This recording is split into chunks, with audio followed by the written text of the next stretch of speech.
Y os decía que ya está conectado con nosotros Juan Antonio Illón, portavoz de la Plataforma por la Sanidad Pública de Burgos. Buenas noches, Juan Antonio. Hola, muy buenas noches. ¿Qué tal? Oye, habéis entregado esta mañana en la delegación territorial de la Junta. ¿Cuántas eran al final? ¿3.000? ¿Cómo se ha quedado la cosa? Firmas. Bueno, son 3.000. Hoy me parece que esta mañana había 3.000, casi 300. Sobre el número, tengo que decir que nos gustaría que fueran más, pero me parece que es sustancial, pero es que además lo hemos tenido que interrumpir, porque, en fin, hay que entregarlas ya mismo antes de que la consejería se le ocurra la peregrina idea de renovar el concierto con San Juan de Dios. Entonces hemos cortado y lo hemos adelantado. Teníamos previsto hace, porque llevamos un mes escaso de recogida de Creo firmas. que, aunque oficialmente no se sepa nada, creo que llegáis un poco tarde, ¿eh? Pero bueno, me da a mí la sensación que se va a materializar ¿Tienes alguna noticia que yo no tengo? No, noticias no hay, pero los runrunes están ahí. En cualquier caso, Juan Antonio, tengo que aprovechar. Voy a poner, no sé si es una pequeña medalla, porque no es nuestra, sino de la gente con la que hablamos habitualmente. Hoy estamos a 11 de marzo. El 10 de marzo del año pasado, esta casa, Canal 54, publicó un artículo en el que pedíamos a la Junta de Castilla y León, ante la posibilidad de que pudiera llegar eso del coronavirus a España, que se pusiera en marcha el Divino Vallés, que se empezase a habilitar el Divino Vallés, no porque seamos unos adivinos, sino porque estábamos escuchando voces desde el ámbito sanitario que decían, joder, tenemos un hospital ahí maravilloso que podríamos empezar, como estamos viendo en países como Italia, que pasan cosas, oye, un año y seguimos viéndole, hombre, no es que esté muerto, pero vamos, está en un coma Bueno, inducido un poco raro. está en coma, efectivamente. Sí, pues os tengo que felicitar, no sabía la iniciativa, pero os tengo que felicitar, sí. Es que es curioso, ¿no? Porque a lo largo de este año sí que ha habido varias voces. Hace bien poquito Podemos, el Partido Socialista lo llevaron en algún pleno para instar a la Junta, pero vosotros disteis el paso de ir, pues eso, un paso más allá. No solo pedir que el Divino Vallés vuelva a ser un hospital, sino además con una terminología finalista, es decir, nos estamos gastando un dinero, en este caso en el San Juan de Dios, estamos haciendo un trabajo que podíamos hacer, o sea, perdón, se está haciendo un trabajo que podíamos hacer desde el ámbito público a un precio mucho más competitivo y sobre todo pues con una garantía que no suponga yo creo que es un poco chantaje, amenaza de que cada 2 años juguemos, ahora Claro. cerramos y la gente se va al paro, ahora cerramos y Burgos se queda sin paliativos, en fin, era una carambola, ¿no? Si pudiéramos utilizar el Divino Vallés, resolveríamos de una tacada varias Sí, jugadas. mira, Óscar, la verdad es que lo de hoy ha sido la culminación de unas gestiones que llevamos a mes y pico, ¿eh? Se han tenido contactos oficiales, extraoficiales, oficiosos, personales, etcétera, etcétera. Se ha entregado documentación a la consejería, se les ha derivado testimonios de otros sitios, pero la verdad es que nosotros tenemos, en principio, fe en nuestros gobernantes. Pero ha llegado un momento en que no vemos soluciones, esto se acaba y entonces hoy ha sido la culminación de unas gestiones muy prolongadas. Estamos hablando de esto desde hace mes y pico. Hay que recordar, vosotros habéis llevado, como dices, esas 3.000 y pico firmas. En estos tiempos que corren, yo estoy poniéndole menos peso al volumen de apoyos a esta u Efectivamente, otras iniciativas, efectivamente. porque estamos un poco saturados ya de campañas digitales, estamos un poco saturados de firmas. Ya no sabes ni para qué estás firmando, si estás dando un autógrafo, estás apoyando una campaña u otra. Pero es que vosotros, además de firmas, en vuestras iniciativas, estamos acostumbrados a que aportéis profusa documentación. No vais un poco al tuntún de estaría bien. Esto efectivamente es la culminación de un trabajo que arrancó ya hace algunos meses con una documentación importante. Incluso llegasteis a hacer cuentas del dinero que nos Sí, podíamos sí, ahorrar sí, si sí, sí. utilizásemos el Divino Vallés. Sí, efectivamente. Bueno, te agradezco el reconocimiento porque desde que se constituyó Sanidad Pública, sí, el objetivo siempre ha sido, y te lo he comentado en los estudios muchas veces, nosotros pedimos cosas aportando documentación, aportando argumentos, aportando datos sólidos, que se nos podrán contrastar, pero también con datos, ¿no? y efectivamente nosotros constatamos dos hechos muy importantes. El abandono de una infraestructura sanitaria que vale mucho dinero y que solamente por mantenerlo nos cuesta por lo menos 1 millón de euros cada año, que se dice pronto. Aunque esté como está ahora, o incluso un poco como estaba antes, más cerrado todavía, ¿no? Es decir, simplemente como le tenemos ya es 1 millón de euros. Sí, no. El presupuesto del año anterior, que supongo que no estaría incluido ni siquiera el tema de las urgencias de atención primaria. ¿De acuerdo? Por ejemplo, lo que sí que me han podido decir la cifra exacta es en tributos, solo en tributos estatales, autonómicos, municipales, etcétera, se gastan 100.000 euros todos los años. Eso es una constatación, un hecho. Otro hecho, la atención de los pacientes más vulnerables, en situación más desprotegida, está privatizada y está desamparada del sistema público, que como hemos demostrado en otras publicaciones, estas más sesudas, pues en general los sistemas privados son más caros, menos eficientes y tienen menos calidad. Bien, y eso nos cuesta entre 3 y 5 millones de euros todos los años. No nos salen las cuentas. Y dices, ¿por qué no lo habéis dicho antes? Pues mira, nos ha pasado como a todos que esta pandemia nos está enseñando muchas cosas. Nos está enseñando que nuestros mayores están abandonados en España. Abandonados a su suerte. Cuando sean mayores y tendrán que ir, porque tendrán que ir muchos, tendremos, a una residencia, allá te las compongas, porque el Estado autonómico, el Estado central, decidió hace mucho tiempo que las residencias eran un lujo y que el que quisiera que la pagara y el que no pudiera, allá se las componga. Nosotros aportamos, entre la documentación que hoy le va a la consejera, que ya la conoce, aportamos cómo ha ido la evolución de las camas de residencias públicas y privadas a lo largo de los últimos años. Y resulta que crece mucho el mercado de las privadas y decrece prácticamente o se estanca en la oferta pública de camas de residencia. Desgraciadamente hay ancianos que tienen que ir a las residencias.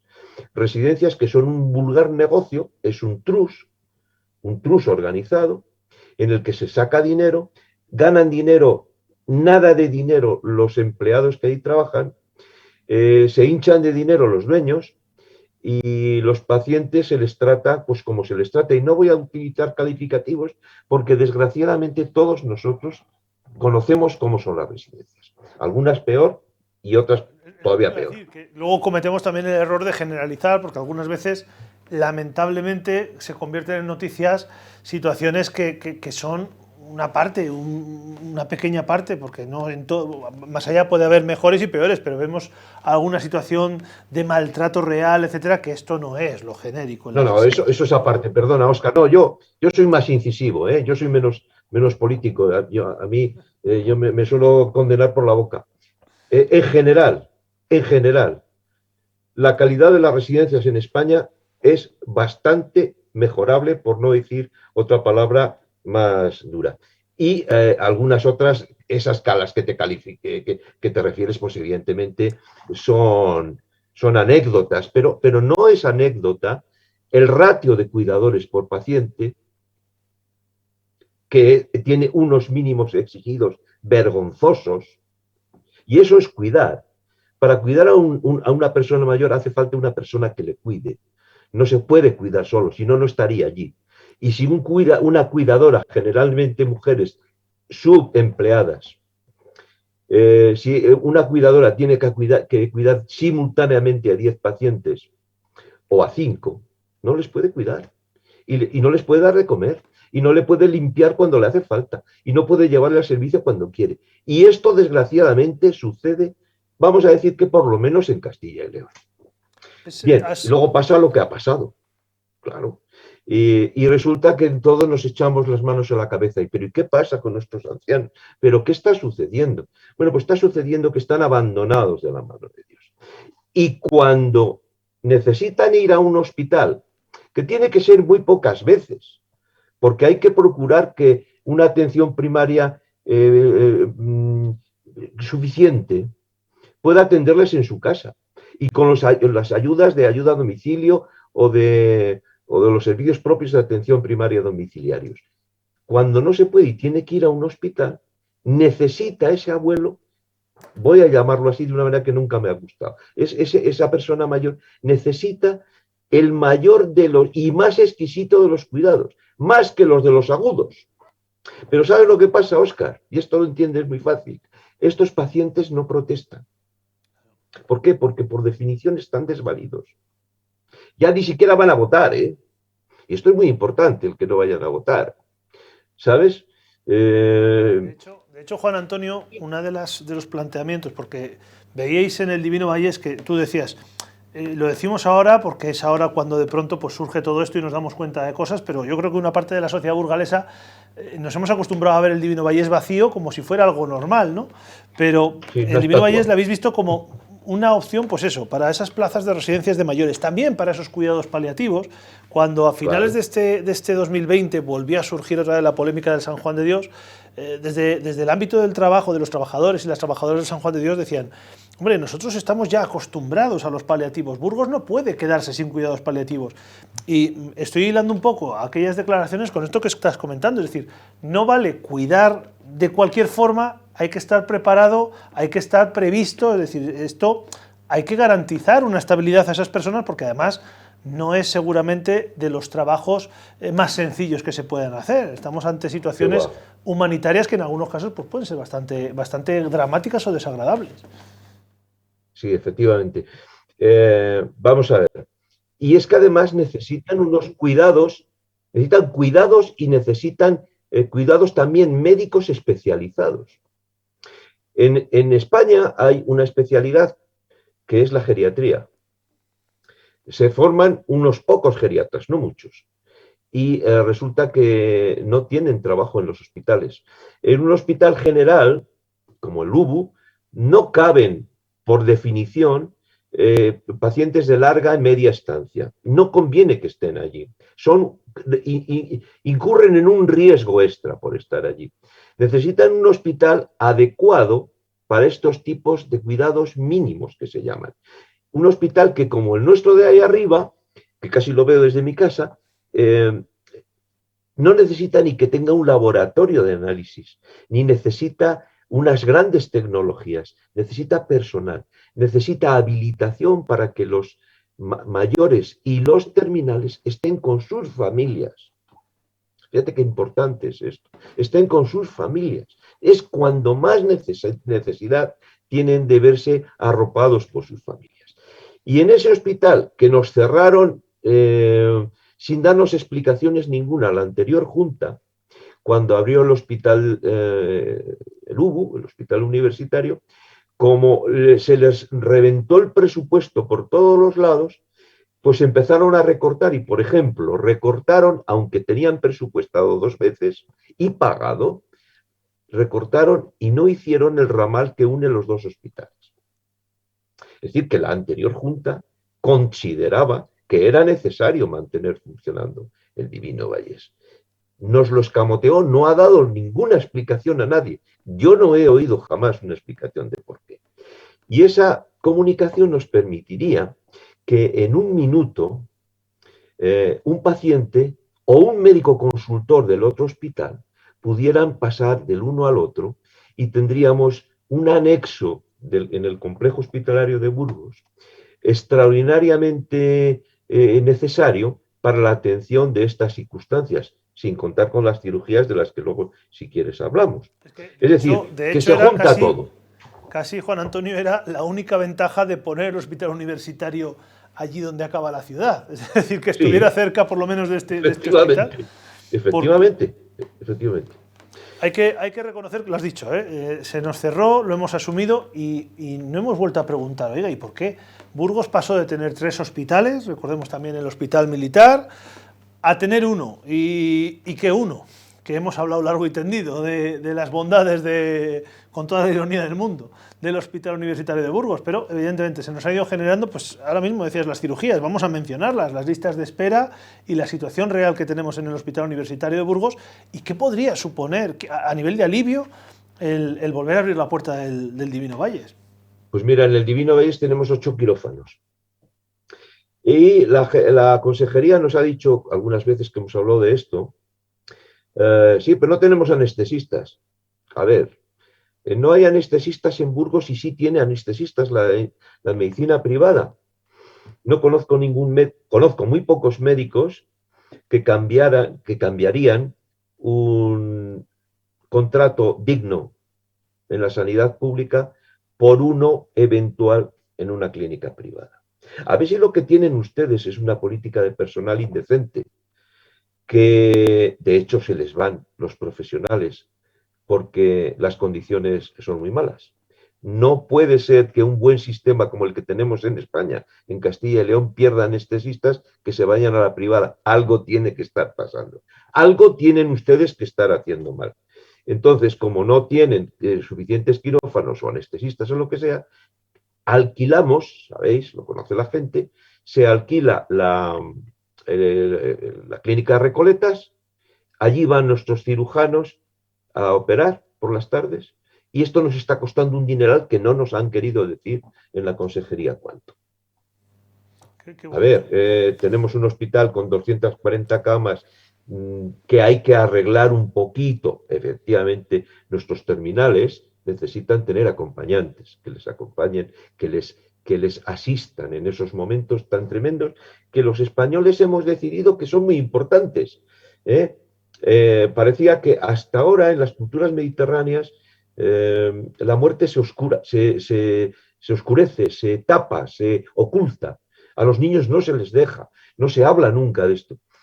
Ya no pasa lo mismo en nuestra cultura mediterránea. Se habla de la muerte, preocupa la muerte. A uno cada vez le da menos miedo morirse. Lo que le da pánico es morirse mal. Entonces, mucha gente quiere morirse en un hospital. Yo creo que es mucho mejor morirse en casa, por lo menos lo pienso ahora. Pero cuando tenga que morirse en un hospital, se quiere morir bien. Y ya la sociedad ha desbloqueado el tema incluso de la eutanasia, ¿no? ¿Por qué? Porque hablar de la muerte ya no es un tabú y nos interesa prepararnos para esa situación de la muerte. Ahí tenemos un hospital excedente que puede hacer geriatría, que no existe en Burgos, y tenemos algún especialista infrautilizado. Se puede hacer recuperación. Una cosa muy importante que para nosotros los sanitarios y sobre todo los médicos de familia es los ingresos sociosanitarios, personas que tienen que estar 10 o 15 días ingresados. No tanto porque tengan una enfermedad que requiera ingreso en el hospital, sino por sus condiciones. Y que ahora depende de si hay cama o no. Como si esto, oiga, si yo tengo neumonía, depende de si hay cama o no, que me atiendan. Bueno, pues a estos, como no votan, hemos quedado, y que además no protestan, pues les hacen esto. Y luego hay que operar. No me ha pasado desapercibido el comentario que has hecho del voto, que no era una cuestión, pues podríamos decir, y no van a por el pan, pero no era un comentario de movilidad, sino era un comentario sobre todo de quienes dirigen y quienes se preocupan por la papeleta, no por la calidad de la sanidad y de esos, a veces esos últimos momentos, y otras veces simplemente pues lo que quede, que puede ser un mes o un año o 20, pues en las mejores condiciones. Juan Antonio, en esta reivindicación, que no es en este caso solo una especie de ultimátum de o lo hacemos ahora o nos quedamos sin algo, tenemos sobre la mesa, pregunto, una oportunidad muchísimo mejor de la que puedan tener otras ciudades. Es decir, tenemos un cascarón vacío que podríamos darle un uso que sería un apoyo a la sanidad de Burgos impresionante.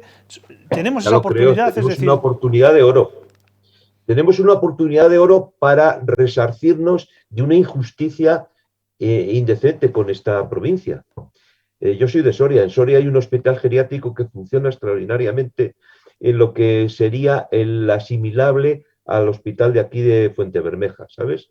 Aquí el hospital de Fuentebermeja hace una labor que está bien, yo creo que eso ahora no está cuestionado. Y en Soria existe un hospital exactamente igual, que además por fuera son iguales, son los hospitales de la antigua Isna que se dedicaron al principio a la tuberculosis y en el que está funcionando un sistema de geriatría muy bien desde hace muchos años. Yo lo pude comprobar con algún familiar. Burgos no. En Burgos, por los motivos que los políticos de turno tendrían que haber explicado, que no van a explicar y que no explicaron, pues se ha decidido que esto lo haga una empresa privada a la que se le está subvencionando, Óscar. Esto lo tenemos que aclarar porque ese convenio es una subvención encubierta.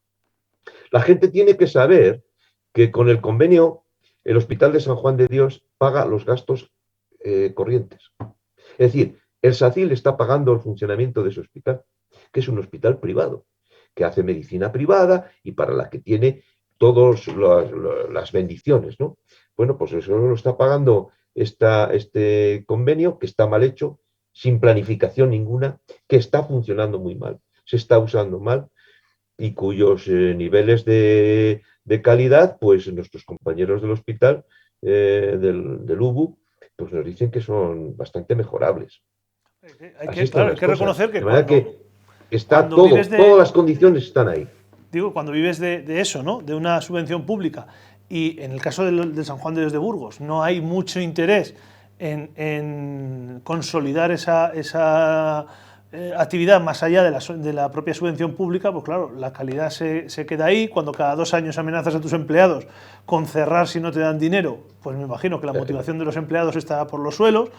En cualquier caso, claro, vosotros, por ejemplo, habíais hablado de esa plantilla que en su momento dijo, oiga, que abran el Divino Valles y subroguen a una parte de esa plantilla que ya tiene experiencia en paliativos. Vosotros no eras muy partidarios de ese concepto. Eso no lo hemos dicho nosotros nunca. No. Hablo de la plantilla de cuando en esta última polémica con el San Juan de Dios a finales de diciembre, se habló entre las diferentes o los diferentes escenarios, se levantó la mano por la posible subrogación para que no fueran a la calle 100 personas. Vosotros, por eso te preguntaba, vosotros no erais muy partidarios como tal, decíais, hombre, está muy bien que esta gente vaya a la sanidad pública, pero no planteabais la subrogación como la alternativa. Eso yo creo que no es algo en lo que nosotros podamos entrar. Hay una serie de normas, en fin. Es un tema que es que además no nos incumbe. Quiero decir, un hospital puede resultar inviable si no es a base de subvenciones. Bueno, eso, ¿y qué quieren que les diga yo como administración? Pues una empresa que si no es, pues que la gestione de otra manera, ¿no? No se nos puede, y yo creo que la consejería no debería, y estoy seguro que no lo va a hacer, subrogarse la responsabilidad de que qué pasaría si si a esta gente no les prorrogamos el contrato. Pues esto es otra cuestión. Hay una empresa privada que debe de tener camino y viabilidad fuera de que tengamos que estar pagando un precio de oro por unos servicios que nosotros tendríamos que hacer y haríamos mejor, porque es manifiesto, ¿no? De manera que esta no es la cuestión. La cuestión es que tenemos que hacer atención sanitaria de primera calidad, no de segunda, a nuestros mayores, a nuestros crónicos, a nuestros pacientes terminales o en situación de cuidados paliativos, a nuestros pacientes recuperándose, y los tenemos que hacer con la misma calidad en un hospital que ya tenemos hecho ahí, que solo tiene que hacerse algunas modificaciones que nosotros calculamos que en menos de 2 años estarían amortizadas desde el punto de vista económico, no desde el punto de vista de la calidad, que estamos convencidos que no tendría color. Tiene lo suyo. Juan Antonio, última pregunta, que me estoy escapando de tiempo. Has empezado diciendo que confiáis, esperáis, tenéis esperanza en que esta iniciativa salga adelante. No sé si es esperanza, fe o algo más. ¿Tenéis alguna carta debajo de la manga que alguien os ha dicho o os ha hecho pensar? Por eso te decía que si tenías alguna información que desconozco. No tenemos esa baza. Hemos hablado con la consejería reiteradamente y esta es una postura de fuerza. Y así lo tienen que entender la consejería. Hasta aquí hemos llegado. Nosotros hemos contemporizado, hemos mandado informes, hemos hablado, hemos mandado... y hasta aquí hemos llegado. Si no hay una solución, y no había una solución el viernes, encima ha surgido el tema muy oscuro del brote que ha habido allí, nosotros nos hemos plantado, hemos cortado la recogida de firmas y hemos dicho que a partir de ahora empezamos en tono de lucha. Y no vamos a cejar en esto. Y el siguiente será no olvidarse de por qué no está García Lorca donde tiene que estar y de por qué en el UBU todavía no se ha abordado la recuperación cuando nos parece imprescindible y ya estamos teniendo bastante paciencia. Pero desde luego con este tema, que no nos cuesta, acabamos de empezar. Y acabo diciendo una cosa, porque algunos amigos míos se estarán escandalizando cuando me oyen pedir un hospital. Soy médico de primaria, soy especialista en salud pública y sé, no porque lo haya inventado yo, que la lucha contra la enfermedad y la lucha por la salud se libra en la atención primaria. Es decir, atención primaria, más atención primaria y más atención primaria. Pero claro, es que alguna vez hay que ir al hospital. Y cuando vayamos al hospital necesitamos un excelente hospital de agudos. Tenemos un buen hospital de agudos, pero queremos que sea nuestro, que no lo es. Y queremos un hospital de crónicos excelente para nuestros conciudadanos más desvalidos. Al final es pensar en nuestro futuro, que ojalá no lo necesitásemos, pero algunos lo vamos a necesitar, otros no, y hay que tenerlo ahí. Juan Antonio, se nos quedan muchos temas pendientes y de hecho has citado algunos, así que volveremos a hablar en un futuro no muy lejano del García Lorca o de cómo está la reversión del UBU, pero será otro día. Te agradezco de verdad que hayas estado una noche más con nosotros. Gracias, Juan Antonio Ayllón. Muchas gracias a vosotros, a vuestra disposición y saludos a los videntes.